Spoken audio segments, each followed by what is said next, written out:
Week 2 takes the Bengals on the road to Dallas to take on the Cowboys at Jerry World. We're going to talk with Marcus Mosher from Locked On Cowboys for this week's Crossover Thursday. You are Locked On Bengals, your daily Cincinnati Bengals podcast, part of the Locked On Podcast Network, your team every day.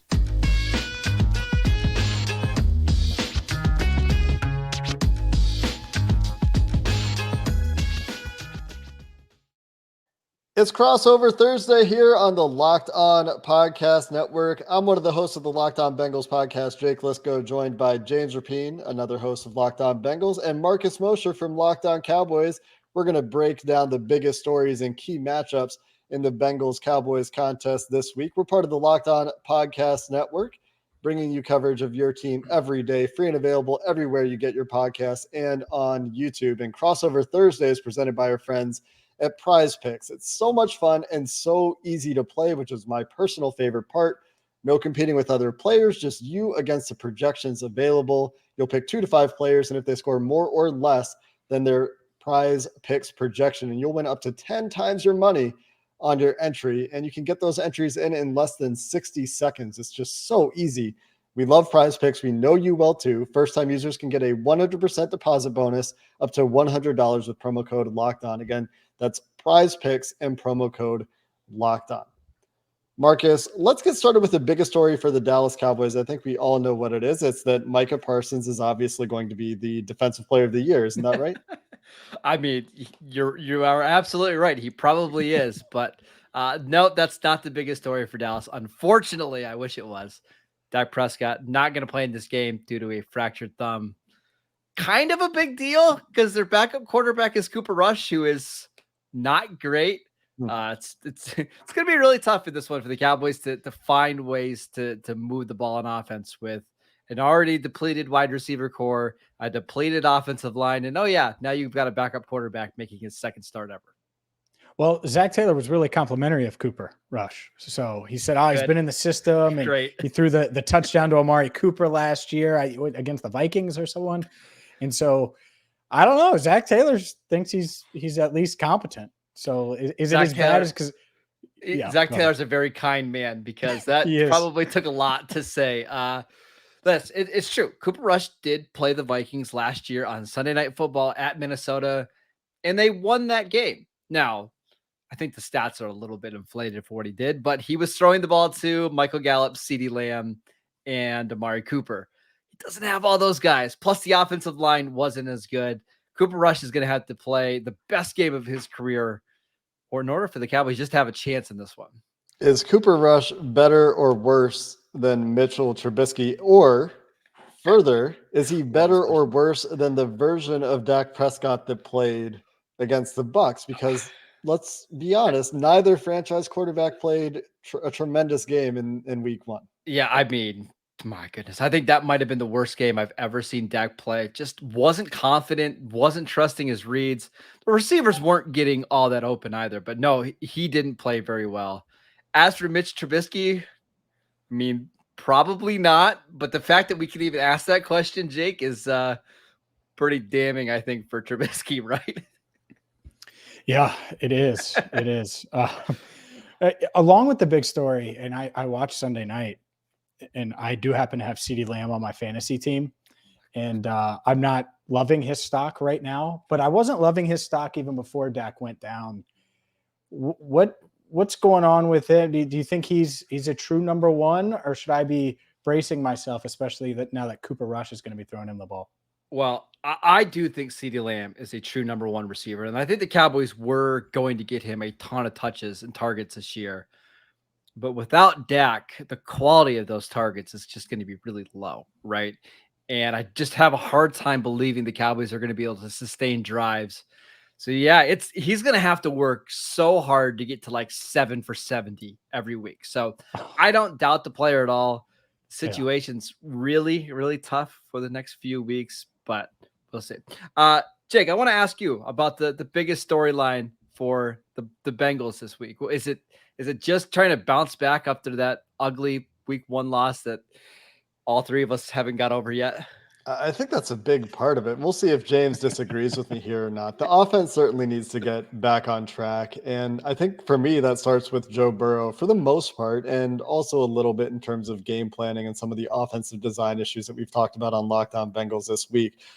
You talked about Dak Prescott playing perhaps his worst game that you've seen. Joe Burrow, maybe it wasn't his worst game as a pro, but it was his worst half Yeah. for sure, and a lot of lowlights. If you're looking for Joe Burrow career lowlights, you're going to find a couple of them on some of the interceptions in that game against Pittsburgh. So Joe Burrow bouncing back and playing more like he did in the second half, playing like he did on the reps where the processing looked good and was efficient, and he got the ball out to the correct target in a timely fashion instead of being late, or worse, late and behind, which he was on 2 of his interceptions. Then you'll feel a lot better about the Bengals offense this year. A couple of other stories that I'm watching are the Bengals under center offense design. We talked about this a lot on Locked On Bengals as well, but 16 out of 18 under center plays for the Bengals against the Steelers were running plays. The Steelers started fast fitting and really selling out to stop those running plays based on alignment in the second quarter. And the counter punch was too infrequent, I think, for the Bengals. So getting those tendency breakers in there, finding those chunk plays from under center in the play action game is something that I'm really looking for if they choose to emphasize under center this week again with 20% of their plays under center. James, is there anything that I'm missing there that's big for you? I mean, offensive line, I guess, could be one that we could talk about after 7 week 1 sacks. Well, sure, it goes into that, and I think it's everything. I think it's the how. Look, the Bengals are favored in this game, and we can give our predictions later. But if they go out there and they limp their way to a 21-20 win at Jerry World, then that's not good enough, because that's not what the Bills would do this week. That's not what the Chiefs would do. And those are the type of teams that the Bengals want to be in the mix with as an AFC contender, and they didn't look like it last week. So you can say any of these things. Joe Burrow, I don't think he's going to throw 4 picks again in a game this season, but I want him to go out there and be the guy that we saw in the final 2 drives of the fourth quarter and in overtime, making plays and doing Joe Burrow things. Offensive line wise, can they pick up where they left off and keep Burrow upright? Because after a shaky start, I thought they were better in the second half. So those are the major things. And oddly enough, a lot of them are on the offensive side of the ball. James, really quickly, one of the things that I noticed against Pittsburgh, just kind of watching the Bengals, is, man, this team runs the ball a lot on first down. And because they weren't running the ball particularly well, it set them up for a lot of second and longs and third and longs. If you want a recipe for the Cowboys to stay in this game, it's by doing that, right? So do you think that the Bengals are going to be a little bit more aggressive trying to jump out to a lead? Or do you anticipate them saying, you know what, we know Dallas doesn't have a lot of offense. Let's play our game, play kind of ball control, and we'll win that way? Well, I think Pittsburgh, with what Pittsburgh was showing defensively, that they were trying to take away any type of deep balls. The Bengals would love to get off to a fast start and push the ball down the field. And specifically, Joe Burrow would love to. And he got a little aggressive early. And so, no, I think that would certainly be their plan, is to find ways.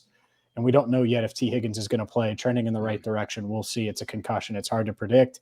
But find ways to get number one the ball. Because Jamar Chase, freakish what he did. And looking back on it, the number of snaps and everything like that, and essentially a 5-quarter game, he was great. And so I think that they're going to be even more creative with how they use him, and that could lead to some big plays. So, no, I don't think they'll be conservative. I think they'll certainly try to push the ball down the field if, the Cowboys allow them to. And maybe Trevon Diggs will jump on a double move or something. But we can get to that when we get to matchups. Yeah, I think that there are some really interesting matchups that will probably dictate the way the Bengals are trying to play offense, especially after last week. I will say, and I've said this a few times, and I'm probably projecting a lot, and I've added that caveat every time I've said this. To me, Joe Burrow looked a little disinterested in checking the ball down. That's not the style of game he wants to play. I truly believe that, but I think he also learned a valuable lesson in week 1 about being too aggressive in some spots. But we'll talk about some of those key matchups. Micah Parsons, certainly who I have circled for the Dallas Cowboys, and get into what will decide this game coming up next. Turo is the world's largest car sharing marketplace. With Turo, you can book any car you want, wherever you want it. So if you're a Bengals fan going to Dallas, guess what? You could use Turo and get that Ferrari, and maybe you could pick up Marcus, pick me up, or something like that, and make sure we get to the game okay. So you can browse a huge selection of vehicles for just about any occasion or budget across the US, Canada for Jake, and the UK. Find affordable economy cars if you're on a budget and just need to get from A to B, or if you're looking for something a little more exotic. Like I said, that Ferrari is waiting for you right now. Every trip is backed by liability insurance. Terms, conditions, and exclusions apply. Ditch boring rental cars and find your drive today at Turo.com.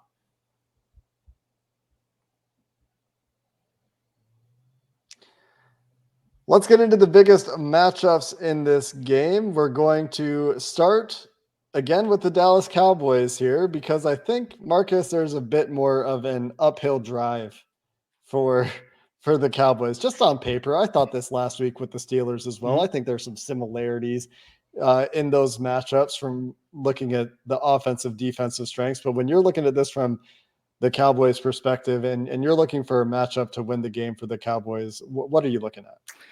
There's really only one path to victory for the Cowboys in this game, right? They've got to basically do what the Steelers did last week. They've got to win this game on their defense. They need to hold the Bengals to 17-ish points, and they need to create turnovers and sacks and give their offense a short field. So the guy that has to win this game for them is Micah Parsons, and he can do it. We've seen him do it before. He posted a ridiculous 60% win rate on his pass rush snaps last week. I'm not quite sure. Can you explain what that looks like? Like, I can't even like 60%. What happened? I mean, basically anytime that he was lined up as a pass rusher, he won his rep, and he would have had 4 or 5 sacks in this game if Tom Brady just didn't get rid of the ball so quickly. It was shocking that he was still able to get 2 sacks. Tampa Bay never converted a 3rd or 4 or longer in the game. Every time they got to 3rd and 5 or 3rd and 6, they were off the field because Parsons was so good. If the Cowboys can get Cincinnati into 3rd and 7, 3rd and 8, and they move Parsons around, getting him one-on-one with whoever, whether it's Jonah Williams or Lyle Collins, or maybe even Alex Kappa, right? That's where they can have success. But if Cincinnati's running the ball really well, they're staying out of 3rd and longs, and they're just converting on 3rd and shorts, I have a hard time seeing how Dallas can stay competitive in this game. Fun stat here. Tom Brady's time to throw in week 1, 2.17 seconds, according to PFF, which is fastest in the NFL and significantly faster than most season averages when you're talking about how quickly Brady was getting the ball out.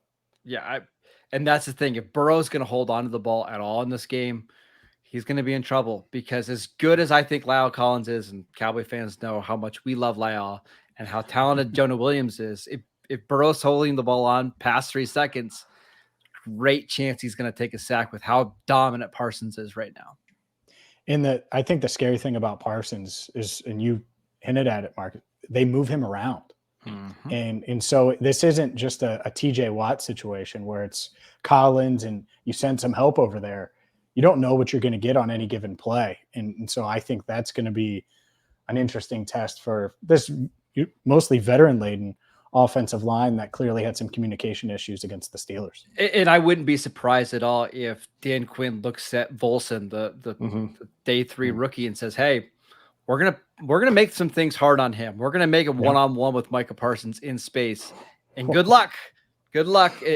They'll do some weird things where they'll put the defensive tackles out wide and basically have Collins and Jonah Williams just occupy those guys. And now it's the 3 interior guys against DeMarcus Lawrence, Dante Fowler, and Micah Parsons. Dallas is going to do everything they can to try to win those matchups as quick as possible. Yeah, there's a blueprint there as well from the way the Steelers played the Bengals, doing some weird things with their gap alignments on their defensive line. Not necessarily as extreme as flipping the edge guys with the interior guys, but just from alignment perspectives, trying to isolate Cam Hayward, specifically Cam Hayward on Cordell Volson. And it wouldn't surprise me at all to see teams go at the rookie until he shows that he can handle it a little bit more consistently than he did against the Steelers. He did have some plays that he straight up won against Cam Hayward, so I do want to shout him out for that. We talked about that on Locked On Bengals this week as well. Had a beautiful snatch trap to put him on his face, and there were a couple of run plays where he, I would say, won the reps. But Yeah, that makes sense. As something to target, is something that Joe Burrow has talked about being, and Zach Taylor has talked about in terms of being aware of where Micah Parsons is on the field, splitting his reps at left outside, right outside linebacker, 20 apiece, and 20 off baller and stack alignments for Parsons as well. So definitely will be something that the Bengals will be aware of in game planning. Can I just throw in one matchup really quickly that it's going to be worth monitoring in this game? I think everybody's going to say, look at Trey Hendrickson against Tyler Smith, the Cowboys rookie left tackle. That obviously favors Hendrickson, right? But the one that I'm the most nervous about, honestly, is the Cowboys left guard spot. Yep. They lost Connor McGovern in the first quarter. They played Matt Farniak. He's a 7th round pick from Nebraska. Gave up 6 pressures. Was not good. DJ Reader can dominate this game. I mean, you want to, for the Cowboy fans that haven't watched DJ Reader, this guy is an absolute freak, and he can destroy your running game. And I know a lot of Cowboy fans are going to want the team to try to establish the run. He's probably the reason why that's not going to work this week. So keep an eye on DJ Reader right in the middle of that defense. Just an awesome player. He's so much fun to watch. There was a couple times he was double teamed last week, and I talked to him about one of them today. And he was like, yeah, I took a couple bad steps, and he had the strength to bend back, just throw the guy off of him. There was a goal line snap that he had that I've never seen before, where his body was twisted all the way to the ground, and he was still able to anchor and hold the point. I mean, he's an awesome player. A series of insane plays in this game. Yeah. And so that's huge matchup. Look at that. DJ Reader getting some love from every day we can do it. Dallas. Yeah, no, he deserves it. He's never been a Pro Bowler, which is insane. It's a shame. Captain. Yeah. So I'm glad that you mentioned him, Marcus. I'll give you one that everyone's going to mention between now and Sunday. And Jamar Chase was asked about it today. Trevon Diggs, Jamar Chase. Is Diggs just going to follow Chase around? Or is that not going to be the case? No, I don't think that's going to be the case. Trevon Diggs usually stays on one side, and I think the Bengals will be smart to try to move him around a little bit. Anthony Brown, the other corner, did not play particularly well. He has nowhere near the size. It's not a great matchup though for Diggs on either guy, so I think it's going to be a tough day for him.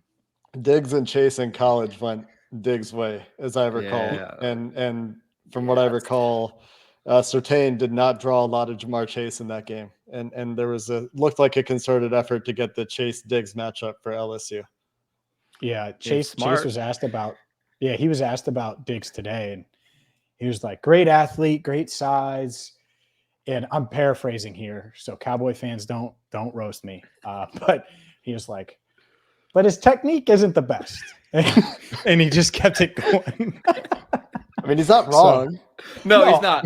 And that's what makes Diggs great, though, is the technique is not awesome. He doesn't have great long speed, but he just has such a good feel of where quarterbacks are going to throw the ball and when they're going to throw the ball. So if Burrow's late or Burrow tries to throw it without looking or, without really reading the defense, that's where Diggs can make an impact. And that got Burrow in trouble a little bit, I would say, in week 1. And like I mentioned, is something he'll need to be better at. That is certainly a matchup to watch, is going to be Burrow and Diggs out there in terms of the mind game, because Micah Fitzpatrick certainly, I would say, got the better of Burrow on that first play of the game. And Burrow, I don't remember if it was Colin Cowherd or in his press conference. Burrow's now doing Colin Cowherd once a week and was talking about how the Micah Fitzpatrick type of player who isn't always where they're supposed to be on a play, because they have the instincts and the film study to create havoc, and essentially they're gambling, but they're doing it in such a way that generally it's to the benefit of their team. And you'll see that with Micah, and you'll see that with Diggs, I think. And that'll be another fun one to watch. And I would also say you might see that with Malik Hooker, the Cowboys safety. He's got a little bit of that as well, where he's a little bit wild and where he's going to be, because he just has a good feel as to where the quarterback is thinking about throwing the ball. But yeah, Jamar Chase, Trevon Diggs, that's going to be a matchup to watch. Let's do some game predictions, Jake and James. But before we do that, I'll tell you about BetOnline. BetOnline.net is your number one source for all of your pro and college football betting needs and sports info this season. Find all of the latest football league developments, game matchups, news, and podcasts, including the week 2 lines that are out right now. I think the Bengals are 7.5, 8-point favorites right now. Big line. BetOnline is also your continued source for all of your sports wagering information, including live betting, esports, and scores. It's the fastest and easiest way to check in on all of your favorite sports and events, including NFL, NBA, MLB, MMA, boxing, and golf. Head to the website today or use your mobile device to learn more about the trends in action. BetOnline, where the game starts. Quick fun fact, real quick.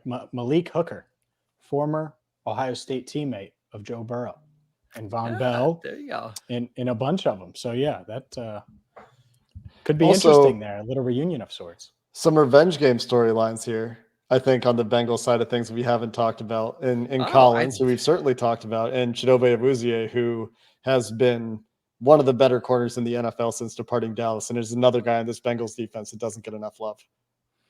Thank you for reminding us about how good Awuzie is, because during his 4 years with Dallas, he was so up and down. Then he leaves, and all of a sudden, he's a really, really solid cornerback. So thanks, Jake. I appreciate that. Yeah, he's really good. I'm here Marcus. for, man. Like he gives Jamar Chase fits in practice, like during camp. So fantastic. That's how great. Love to hear it. 3 years, $21 million. I mean, I can't believe they got him for such a deal. Anyway, who's the other corner opposite Diggs again? Who'd you say? It's Anthony Brown, who he is a good player. He just really struggled in week one. But I was just it would be nice to have Awuzie and Byron Jones back. But hey, we've got a running back though, so don't worry. Oh man, you talking about Tony Pollard? I mean, oh no, you have him. I'm too. just I'm joking. No. I'm joking. It's fine. It's fine. Is this the time where we get to predictions? Sure. Let's just give the fan bases of the opposing listeners more reasons to come after the respective hosts here, James, with some predictions. What did you have? Like, what was the number of thousands of points you wanted? Or no, it was thousands of yards for Joe Burrow. That's what you wanted to see. Oh yeah. I mean, so I guess I should give mine. I mean, my expectations are high for the Bengals this week. I want them to go out there and kind of redeem themselves from last week. And the Cowboys are limping in, which is, unfortunate for them. But the Bengals, to me, this is one of those, it's not a statement game because no one's going to say, oh, wow, they beat the Cowboys without Dak Prescott. But I just want them to have the look of a contender. And so can you go to Jerry World and drop 30 plus? And can this defense not do what it did against another backup quarterback last year? And a lot of Bengals fans will remember this. Mike Flight White just throwing for 400 yards. Cowboys fans are like, who? And, no. Cowboy fans Jets know beat Mike. The Bengals. They know Mike White well because they drafted him back in 2017, 2018, and he did absolutely nothing for the Cowboys. And then they cut him and picked up by the Jets. And then he was the Bengals killer for 1 week last year. And it was just probably one of the more shocking results of the 2021 season. So no, I think that the Bengals will win this game. It'll probably be a little closer than I let on because it is NFL competition and Micah Parsons is a freak. And I think that the Cowboys do have guys that are going to make some plays, including, according to Zach Taylor, who they're going to have under center. But I'll take the Bengals 27-17. They'll get to 1-1. Joe Burrow won't turn the ball over, and they'll get out of Jerry World with a win. Jake? Well, I feel like the Bengals should win this game. I think back to Buffalo last year. There have been a lot of comparisons between the Bengals losing to the Steelers in week 1 this year to Buffalo losing to the Steelers in week 1 last year. Buffalo in week 2 last year went to Miami and won 35-0. And I'm not saying it'll be 35-0. I don't think that will be the case. But Tua Tagovailoa got knocked out of that game, and Jacoby Brissett played most of it for the Dolphins. So certainly some similarities there. I do think that there may be a few more talented players on this Dallas roster. I am concerned about Micah Parsons. I am looking for Joe Burrow to bounce back and for this offense to bounce back. But I should have learned my lesson probably about underestimating quarterbacks like Cooper Rush. But I don't see him as an entirely different challenge than Mitch Trubisky in the Steelers offense. And I didn't think that Mitch Trubisky in the Steelers offense had much of a chance against the Bengals defense. That generally played out despite the final score being 23-20. That wasn't because of anything Pittsburgh's offense did. It looked entirely defunct. The strengths of the Dallas offense, I think, match up pretty well with the Bengals. And so I just see it being relatively hard for Dallas to get anything moving. 7.5 points is a big spread to cover on the road. But I do see Joe Burrow and the Bengals bouncing back, and I think they should cover and should hopefully do so in a bounce back fashion if they want to prove that they are the contenders that we want to believe they will be. If the Cowboys want to score, 16, 18, 20 points in offense, they're going to have to do it like Pittsburgh did, where it's defense and then a lot of smoke and mirrors on offense, right? Where I think Pittsburgh had a double reverse pass back to Zach Gentry. Chase Claypool had 6 carries in that game on almost all jet sweeps and reverses. Like, they're going to have to do things like that, because if the Cowboys run their base standard offense, they can't sustain 75-yard drives in this game against the Bengals defense. They just can't. And neither could the Steelers, right? That's why the Steelers had to resort to that kind of junk, right? This is a game the Bengals should win by a lot. The Cowboys, 5 of their top 12 players in terms of cap hits are out this week. That includes Dak Prescott, Tyron Smith, Michael Gallup, Jaron Kearse, Terrell Basham, Connor McGovern. I mean, this is a team that's decimated with injuries. I think they're going to play the Bengals competitive early, but I think there's a game script where if Cincinnati gets up 10-0, 14-0, this game is just over. So I'm going to go 27-13, but this is a game that's like 10-3 going into halftime, something like that. And we should probably talk about how they're going to get there. The biggest stories in this game, I think, on both sides come back to quarterbacking, with Dak Prescott being out not as long as initially feared, but certainly for this week, and Dallas trying to keep its season afloat while they wait for his return. And I can already hear the excuses from the Bengals haters coming in, just like last year. Oh, they had the best injury luck in the NFL. They played all these teams when they were at their peak injured state. And well, maybe that's the case this week, but they took care of business in those games. And on the other side for the Bengals, to me, Joe Burrow bouncing back with this offense is a big story. The offensive line continuing to gel. And we talked about some of those matchups as well that could go a long way in determining this one. Yeah. I mean, it starts with Micah Parsons, right? And can the Bengals not let him wreck the game? And the Cowboys are saying the same thing about the Jamar Chases, the DJ Readers, the Trey Hendricksons, so there are guys on both sides, but Micah Parsons is on another level compared to a Hendrickson or a Reader. I mean, he was so good on Sunday night, like Marcus said. And I don't think anyone that watched Jonah Williams block Highsmith or not block Highsmith, especially early in that one, would be excited about that potential matchup. And I am kind of interested to see how Dan Quinn is going to use him, because Cordell Volson in space against Micah Parsons just sounds that's very scary. I was trying to think of an analogy. Marcus, you could do it. Who in space on the Cowboys defense against Jamar Chase? Like, what's the equivalent of that? Because it would be like and strong, but it would be like Leighton Vander Esch covering Jamar Chase out of the slot. Exactly who I was thinking. Yeah, you don't want that. On the Dallas side, the key is play really good defense. Don't make mistakes in the special teams game, and you've got to force probably 2 or 3 turnovers and turn those into points. I think the longer this game goes with it being competitive, the more faith that the Cowboys believe you will have that they can pull it out. I think the Bengals have an opportunity to step on their throats early and then just have things kind of snowball. Don't let a team like Dallas at home that's desperate hang around, because otherwise you just never know what's going to happen in the fourth quarter and overtime. Maybe your long snapper gets hurt and you can't kick field goals, or maybe you punt with 25 seconds left on the play clock, or maybe you give up a long play after somebody jumps offside. You never know what could happen. These are all, of course, for those of you who aren't aware, things that did happen to the Bengals in week 1. Yes, I agree. Which we're all still mad about, right? Let's just be clear. I think Locked On Cowboys listeners know this by now, which we're at the end of the show. We can just say this. I hate the Steelers more than I probably even like the Cowboys. So all 3 of us are still grieving about that game.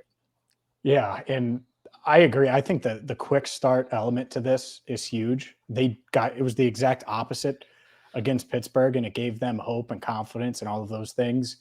And especially on the road, that's the last thing you want to do, is because then that's when Burrow, if it's 7-6, Diggs makes the right read and he gets that interception. Micah Parsons has that sack fumble that you don't want, that's untimely, and the Cowboys cash in. So if you can get off to a quick start, it kind of gives the Bengals a little margin for error just in case they do have that untimely turnover.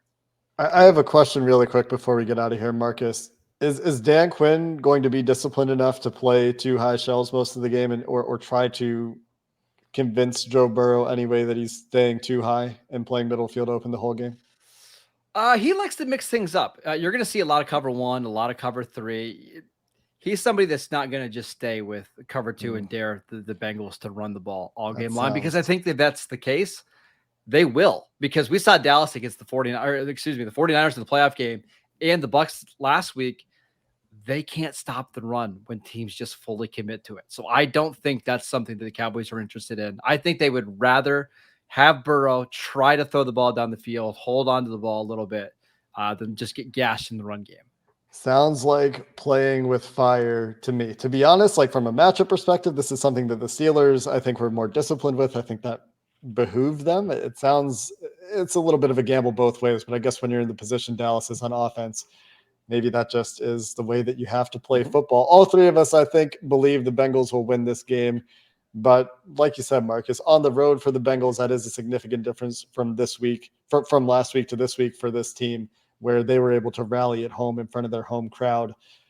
But we'll see. We'll be back, of course, with game previews and all of the coverage you need for the Dallas Cowboys on Locked On Cowboys with Marcus Mosher and on Locked On Bengals with myself, Jake Liscow, and James Rapien, as we have you covered here every day on the Locked On Podcast Network. And we appreciate you listening to this Crossover Thursday preview.